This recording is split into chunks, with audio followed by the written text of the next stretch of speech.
몸 같은 경우에는 몸도 이제 팔등신이 황금 비율이라고 보통 얘기를 하잖아요. 그쵸?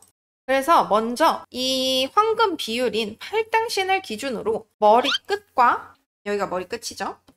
발끝 요거를 시작과 끝으로 보고 그 사이에 턱끝, 가슴 꼭지, 그 다음에 배꼽이랑 팔꿈치 끝, 그리고 손목과 고관, 그 아래는 손끝과 허벅지의 절반 정도, 그리고 6번째로는 무릎 끝, 7번째로는 종아리의 절반, 그리고 마지막으로 발 뒤꿈치까지.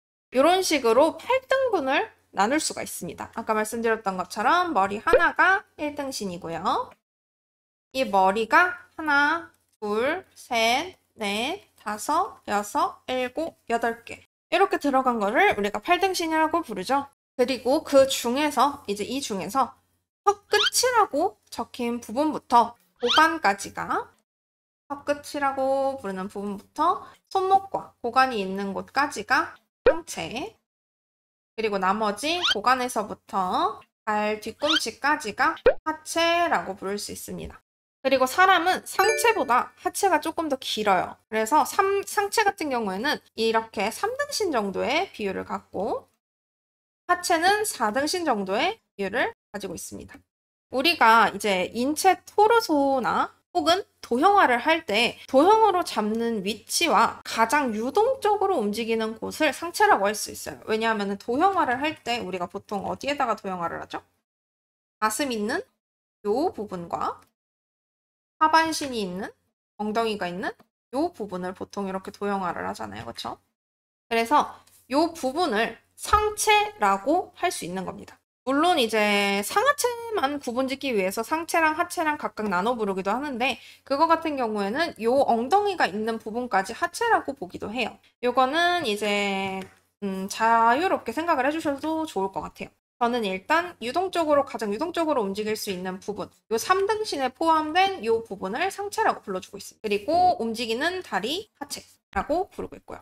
이제 보통 이제 반실사 느낌의 데포르메라면은 이 정도의 황금 비율을 사용하고 있습니다. 그렇지만 이제 조금 더 웹툰 같이 캐주얼에 활용을 하게 되면은 데포르메가 조금 더 들어가서 한 7등신 정도의 비율을 가지고 있고는 해요. 그러면은 그거에 대한 비율도 조금 다르겠죠? 이건 기본적인 8등신의 비율이니까.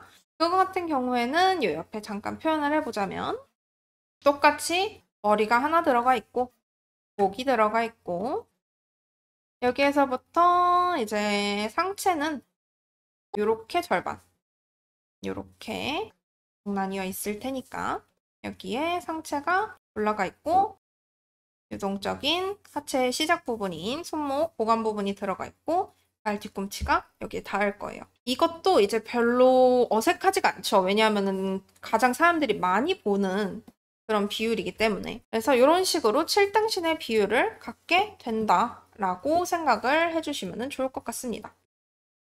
그래서 인체를 그릴 때에도 결국에는 비율인 거예요.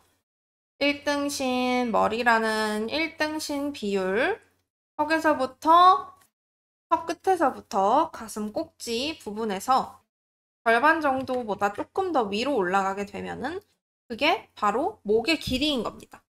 목을 가지고 나면은 그 아래에 바로 가슴이 나오는데 가슴 꼭지가 있는 부분이니까 가슴은 2등신보다 조금 더 아래로 내려오게 되는 거죠. 그리고 그 아래에 우리가 갈비뼈가 있는 이 부분, 흔히 데포르메에서 이렇게 생긴 데포르메를 많이 보셨을 거예요. 보통 인체 토르소를 그린다고 하면은 상체를 이렇게 그리는 토르소를 많이 보셨을 텐데 이게 바로 갈비뼈에 형성합니다.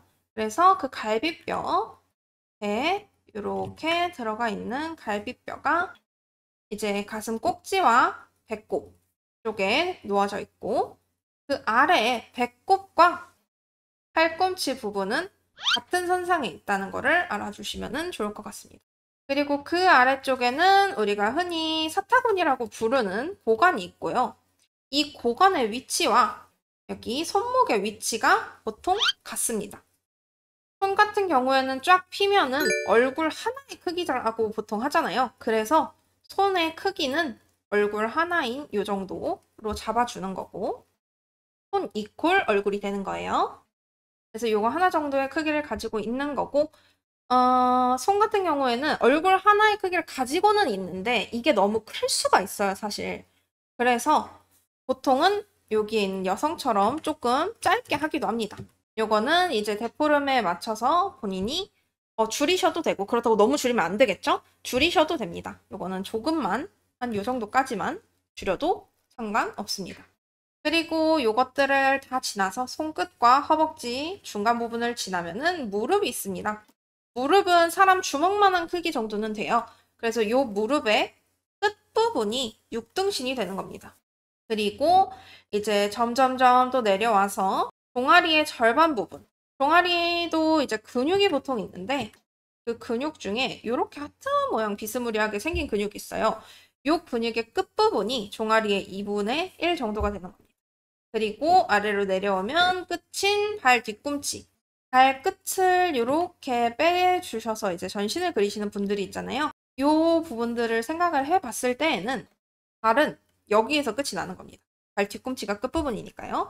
발끝을 이렇게 피게 되면 조금 더 길어 보이게 그릴 수 있는 장점이 있겠죠. 이런 것들은 또 팁. 이렇게 해서 이제 기초적인 팔등신의 비율 같은 경우에는 이런 식으로 이루어진다라고 생각을 해주시면 좋을 것 같습니다.